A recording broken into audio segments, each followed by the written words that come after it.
Albert Bandura merupakan salah satu tokoh aliran perforisme. Bandura dilahirkan pada tahun 4 Desember 1925 di Melbourne, Albert, Kanada. Pada tahun 1949, Bandura mendapatkan gelar sarjana muda di University of British Columbia dalam bidang psikologi dan memperoleh gelar master di bidang psikologi pada tahun 1951. Kemudian memperoleh gelar doktornya dalam bidang psikologi klinis di Universitas Ovalova pada tahun 1952, di mana arah pemikiran dipengaruhi oleh tulisan Miller dan Dollar yang berjudul Social Learning and Immersion. Teori perkembangan.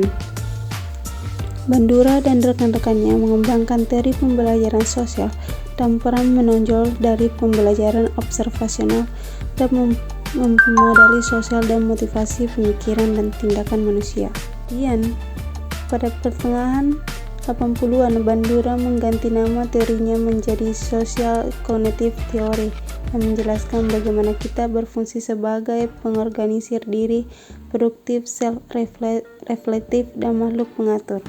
Sehingga kita bisa disimpulkan Bandura berteori bahwa perkembangan manusia tidak lepas dari pembelajaran observasi, di mana manusia tidak hanya sekadar meniru perilaku, namun mereka dengan sadar melakukan perilaku yang dipelajari dan mengganti modelnya.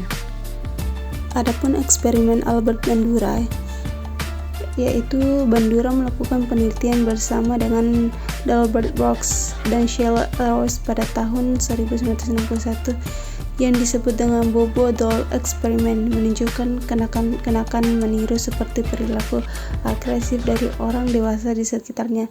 Terdapat pembagian dua kelompok eksperimen dan kelompok kontrol. Kelompok eksperimen diberikan tontonan film agresif tentang seorang dewasa yang menunjukkan perilaku agresif seperti meninju, menduduki, membanting, memukul dengan palu, dan menabrak boneka Bobo tersebut. Kelompok eksperimen meniru perilaku tersebut. Berikut adalah gambar contoh eksperimen tersebut. Sedangkan kelompok kontrol yang tidak diberikan tontonan berupa perilaku agresif akan melanjutkan bermain lainnya tanpa menunjukkan perilaku agresif. Aplikasi teori. Bandura menjelaskan bagaimana kepribadian seseorang berkembang melalui proses pengamatan, di mana orang belajar melalui observasi atau pengamatan terhadap perilaku orang lain. Aplikasi nyata dari teori yang dikembangkan oleh Bandura dapat digambarkan dengan kalimat berikut.